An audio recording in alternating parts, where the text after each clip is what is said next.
As some of you may know, I have been grinding the track you see on screen, Waluigi Stadium, on Twitch to try and get the world record. And I decided to take my efforts off stream just to focus better, and you would not believe the run I got to get the world record. Okay, I'm done with the facade, guys. This isn't what you think it is.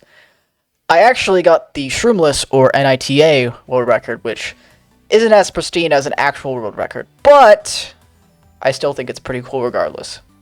The shroomless leaderboards, although not nearly as competitive, is still filled with incredibly fast players, including some of the best in the world.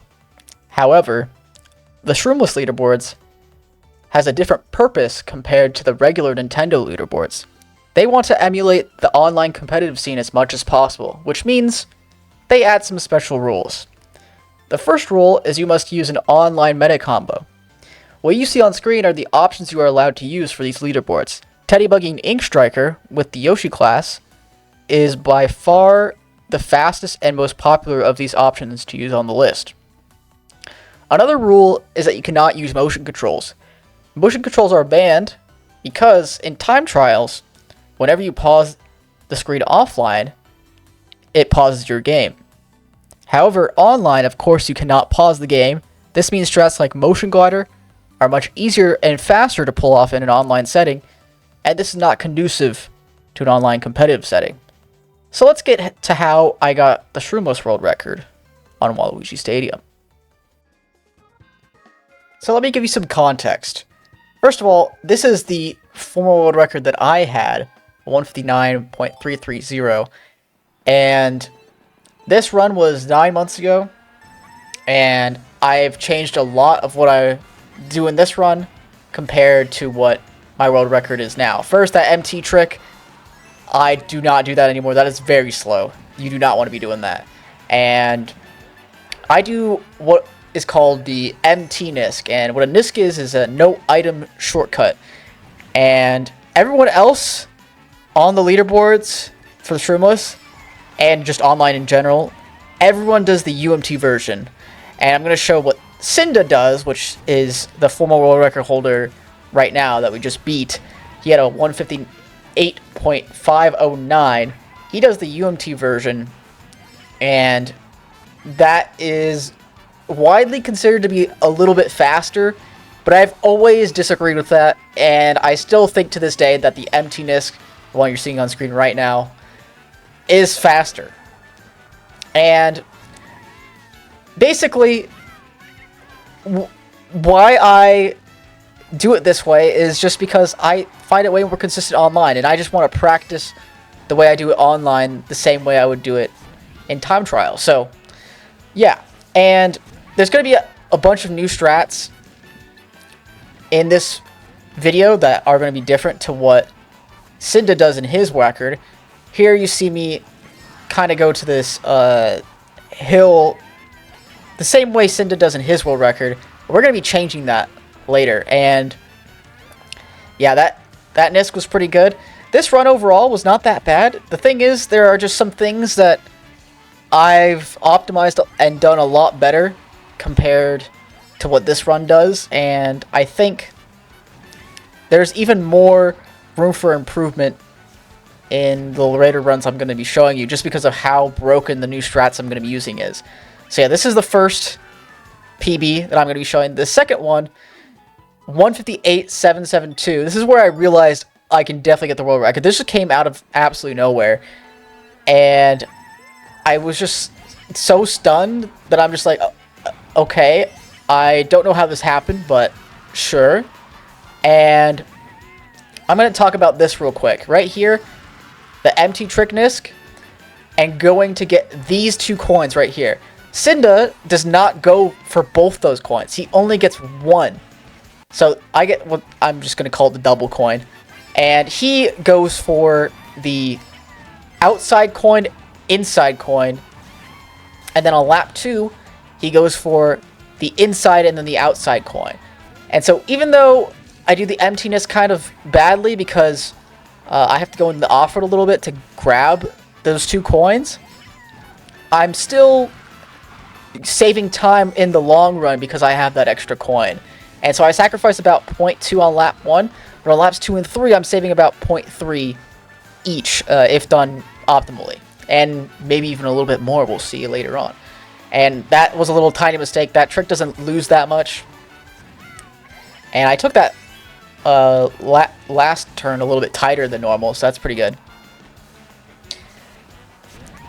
And we do this part a little bit differently as well. It's not too big of a difference, but he does an extra hop, whereas I do just one to the left. And I do this ramp strat right here on laps 2 and 3, which Cinda does not do. That saves about 0.25 each lap. And of course, the reason why this is a world record is that Nisk right there, because that was not very good. Also, the run overall could be improved. Lap 1 is not great. Lap 2 is decent, but this lap 3 is definitely not the best.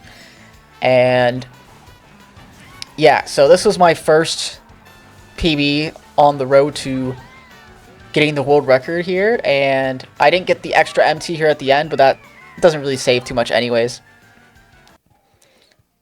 And then this one, 158.610, now I'm barely 0.1 away from Cinda at this point. So we're going to take a look at the minor differences between this and the previous one. The main one being, I believe, this did not get the double coin. I might be wrong about that, but I think I get everything else like very, very good. Okay, no, I don't get the double coin here. There's one run, I don't know if I'm including it or not, where I don't get the double coin. And yeah, this run overall, pretty good. But there's some things later on that I realized that saved a lot more time. And there I kind of go a little bit wide into that last turn. That coin, you can take that a lot tighter. And this section right here, optimally, you don't want to have to brake at all. You hear that little bit of a brake as I'm going off the second ramp onto the third ramp. That Nisk was pretty good, but unfortunately I hit the wall. That's the main thing that lost me the world record in this run. Is just that, and the lap 2 in general was, I believe, a 0.2. I think I showed it on screen before. Yeah, it was a 39.2. And yeah, you're gonna watch the lap 3. The lap 3 is very good, and right there as well, that's not how you want to take that last turn at all.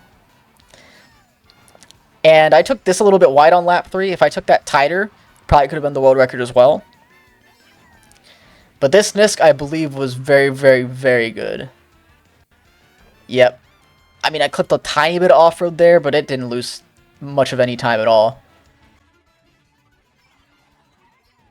And then finally, with these last couple of turns, I think I took this really, really tight at the end. Yeah, you can kind of go over that hill, but it's a little bit inconsistent.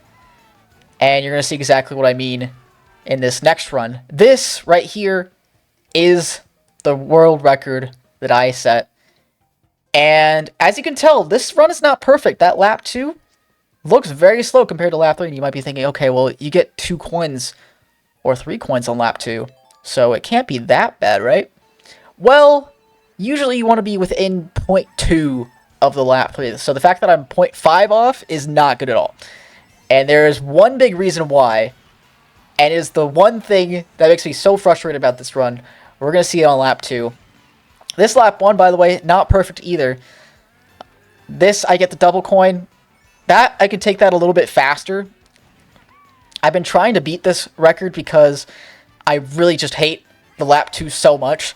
And you're going to see exactly what I mean in a minute. But yeah, it's just, I've been trying and I have not gotten good pace. The rest of this run, besides the part on lap 2 that you're about to see, is absolutely phenomenal. Like, this section, I am not beating this section at all. It is just so good. This beginning section, I always fall behind. And this Nisk as well, very, very good. As you can see, I don't clip the wall. I get no clipped off-road. It's just so good. That entry wasn't the best, and that trick isn't great as well. That doesn't lose that much time. And of course, I take this a little bit tighter, so that makes up for it a little bit. And here is where it all goes to shit. That right there is not what you want to see. Because that loses about 0.4. If you get airtime there, you lose literally 0.4. It's so insane. And this isn't perfect, but that doesn't lose that much time compared to what the perfect start I got on lap 2. And that was another perfect NISC. And I get the perfect entry here as well into the half pipe. That's pretty rare to get. I go for it sometimes, but I don't really get it super consistently. And these last couple of turns, I get that low trick there as well, are very, very, very good at the end. And it got me my best lap I've ever gotten on lap 3, 38.4. And I eventually want to improve this, but the thing is, it's just so hard to get a good lap 3. These are the type of ghosts you don't want to race, where you have to basically go up against a kind of bad laps 1 and 2, and then have an insane lap 3. That is the worst kind of ghost you want to race against. And I feel like with the pace I'm at, I need to race a ghost to kind of see where I'm at with all the techniques and stuff. So yeah, maybe in the next day or two I'll keep trying and maybe I get it, but I know 157 is possible. I've gotten paces going to lap 3 where I've been up 0.5, but the lap 3 and nerves and all of that just kind of make me falter. And yeah, I think I'll get it. But anyways, hopefully you guys enjoyed this video. It's a little bit different than normal, but I just wanted to show me getting the world record shroomless. And I've finally retaken my throne on this track as the best in the world shroomless. But yeah, hopefully you guys enjoyed. I'll see you guys next time. Bye-bye.